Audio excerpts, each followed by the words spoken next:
G'day and welcome to the TheJadeRat. Thank you once again for tuning in. And I guess we better start off hitting the ground running with Inktober week 4, the drawing challenge created by Jake Parker as a way to sort of improve one's general drawing capacity. And once again, we're basing this off of pieces and characters and ideas off of one piece created by Eiichiro Oda. And today we're going to zoom past these because I've been getting faster at them, and we're doing Ghost, and that is Perona, who has ghost abilities. And I wasn't a big fan of this painting or drawing, but it had to be done, and it was a little bit different from the ones that I've done previously.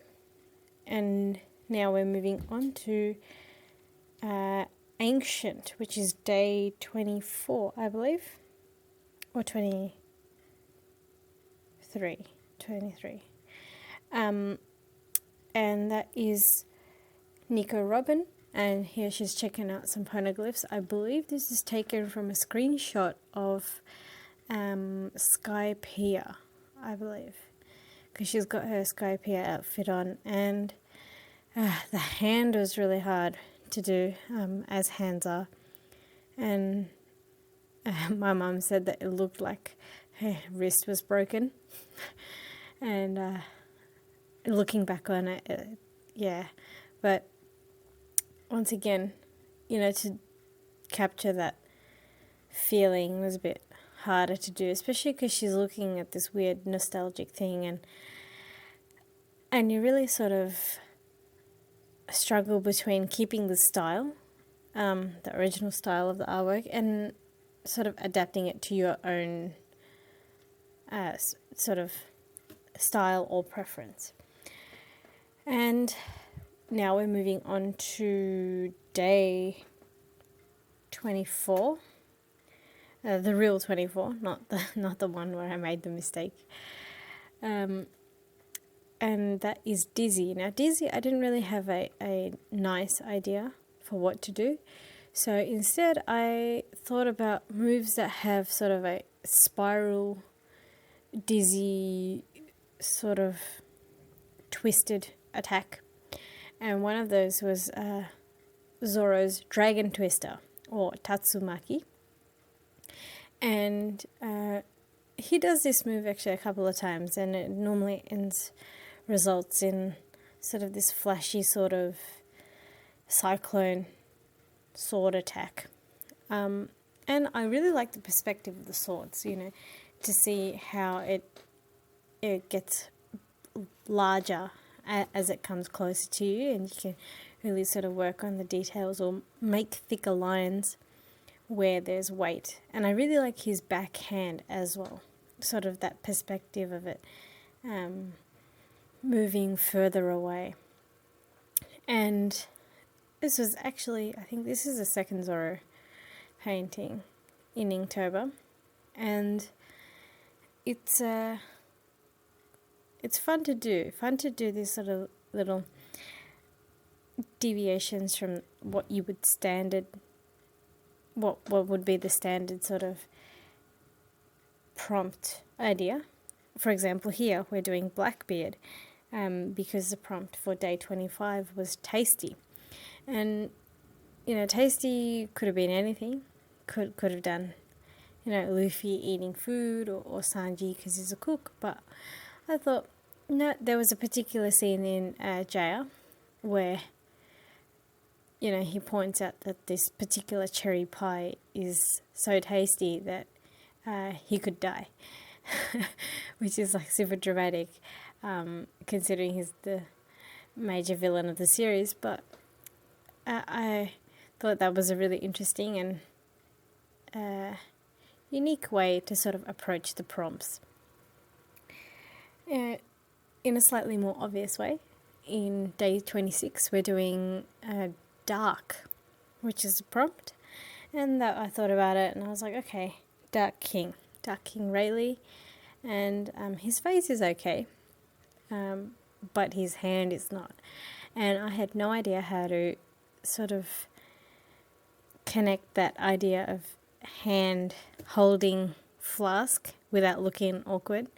And his pose is a bit awkward, but I thought, well, he's an old man, so maybe he can be a bit crooked, I suppose.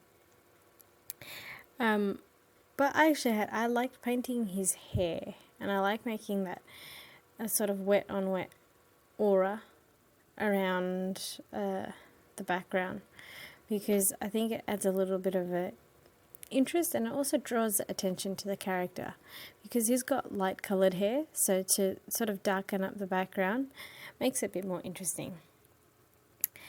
Next we've got day 27, which is coat.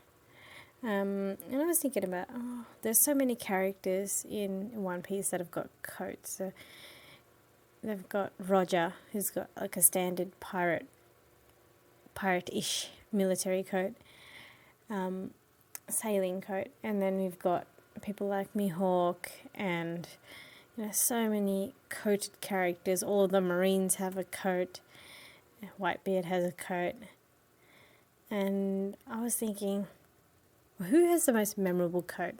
And it's for sure Doflamingo, because it's such an outrageous pink feather coat, and it doesn't make sense. And then somehow he's such a ruthless killer with such a ridiculous piece of clothing. But I think his design makes it work somehow. And yeah, I had tinged this one with a bit of red because I didn't have a pink ink, but the red seemed to sort of light washes of red seemed to give the illusion of pink. And finally, we're moving on to day 28, which is yesterday of when this will come out. And this is probably the longest time that I've spent on a piece in over a week. And it is Ride. So the prompt was Ride, and I thought back to this song where, the characters from One Piece, they get the voice actors to sing like a themed song. And they promote them as little character singles. So their Crocodile got a character song, which is really exciting because normally they only just do the main crew members. But, when that song came out, we were all very excited to get all these new characters and different songs and everything. My favourite one, I think, was the Sand Blues, which is Crocodile's one. And maybe that's because he's my favourite character, or because he's really cool, or because the actual sort of theme of the song is that sort of blues style, or blues swing sort of music. And I liked the meaning behind it, because he, implies that what will happen twice is bound to happen a third time. And essentially, I'd actually inked this one in dip pen as opposed to a brush inking, which is what I have done previously, with the exception of one done in week 1. But all of the others have been brush inked, except for this one and the one done in week 1, Frankie's one. And it was great fun. I used a tiny nib for the details, especially around the face and the coat, and the cigar and stuff. And then to do the camel and the thicker lines, I used a standard calligraphy nib. And it was great fun. I really enjoyed doing this one. And I think if I had allocated more time for Inktober, we probably would have better pictures, I suppose. Anyway, thanks for watching. That's it. I'll see you later. Have a good one.